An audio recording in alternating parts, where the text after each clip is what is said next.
Kosciuszko, Bolivar, Lincoln.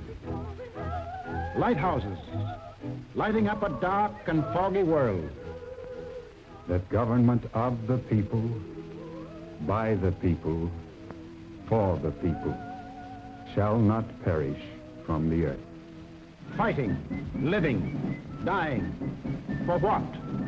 For freedom. That for which men have fought since time began. To be free.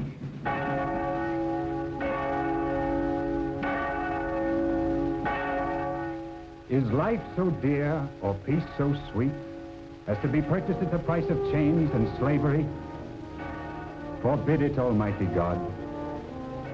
I know not what course others may take, but as for me, give me liberty or give me death. But what of this other world? Here, men insisted that progress lay in killing freedom. Here, they were putting out the lighthouses, one by one. Here, the march of history was reversing itself. In Italy, it began when an ambitious rabble-rouser set his followers marching on Rome. The country, like every other country after the last war, was torn by political unrest, hard times, unemployment. Two courses were available to the Italian people. They could solve their problems in a free, democratic way, or they could let someone else do the solving for them. They made the tragic mistake of choosing the second course. They put their trust and faith in this one man. They believed he represented them. Actually, he planned to betray them for the selfish interests of himself and the group back of him, just as he had earlier betrayed those who first supported him. In Germany, another and even more forceful demagogue set his followers marching from the Munich beer hall. He too had the sinister opportunity to take advantage of post-war chaos.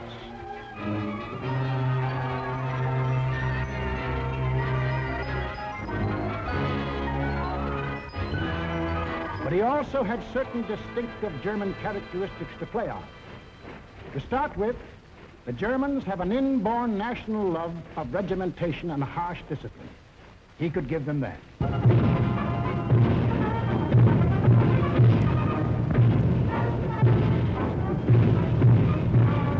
The German army, and through them the people, had never acknowledged German defeat in the last war and were anxious for revenge.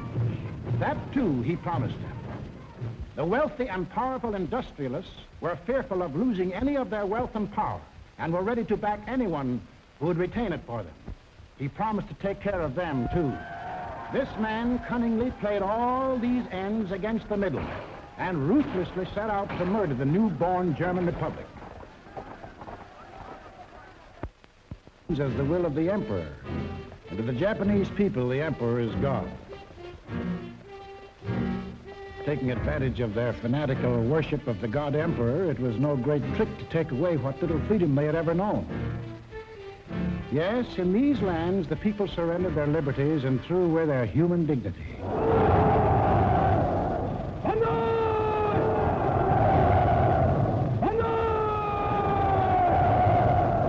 They gave up their rights as individual human beings.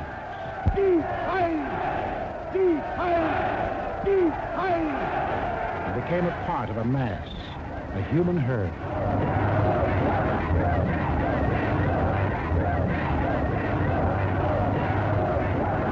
Although these countries were far apart and different in custom and in language, the same poison made them much alike. Each got a new uniform. In Italy, the new bosses wore black shirts. In Germany, the shirts were brown. In Japan, they hid behind the uniform of the army. But really, they belonged to a sinister, secret society. Their symbol was a black dragon. The other fellows had to have a symbol, too. Germany, a swastika. In Italy, the old Roman symbol of the fascists. In Germany, they called the new order National Socialism, or Nazism. In Italy, they had a shorter word, fascism. In Japan, they had lots of names for it. The new era of enlightenment, the new order in Asia, the co-prosperity sphere. But no matter how you slice it, it was just plain old-fashioned militaristic imperialism. The Japs would get the prosperity, and the others would get the coal. They say trouble always comes in threes. Take a good close look at this trio. Remember these faces. Remember them well. If you ever meet them, don't hesitate. Eine wahrhaftige Weltmann-Showspotter sein. Und zweitens, Sie wollten, Herr... Stop thinking and follow me, cried Hitler. I will make you masters of the world. And the people answered, Heil! Heil!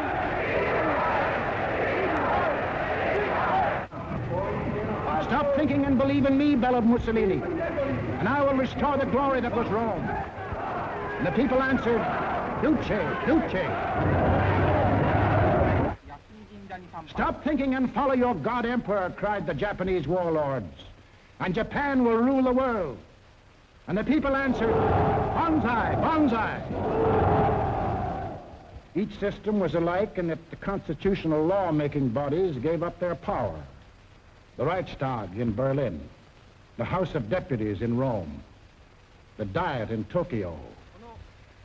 And these elected representatives became collections of stooges, rubber stamp organizations. Applauding on cue the words of the leaders. Each system did away with free speech and free assembly.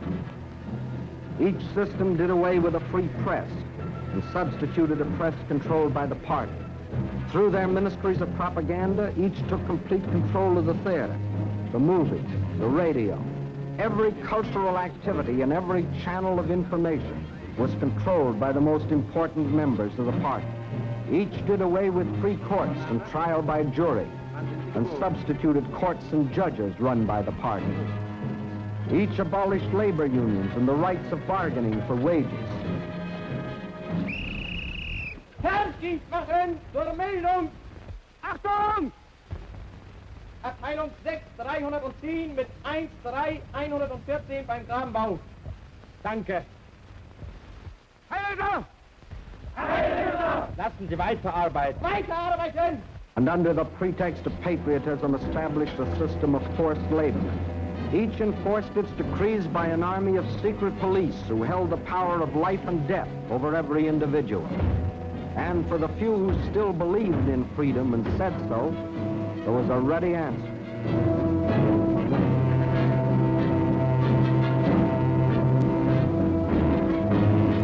Con una mazza si può imporre silenzio ai più grandi intelletti del mondo. The greatest intellect in the world can be silenced with this. That is an exact translation of the words these black shirts cheer so lustily. Sage nur so viel. Wenn ich das Wort Kultur höre, dann greife ich schon nach meinem Revolver. Whenever I hear anyone mention the word culture, the first thing I do is reach for my gun. Yes, they had the answer. The blackjack and the gun.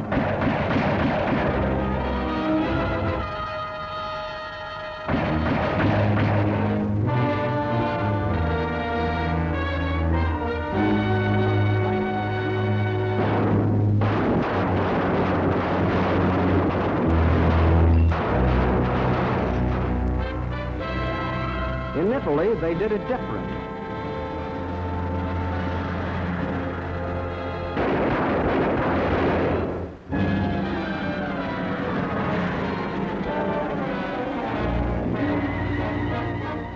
While in Japan,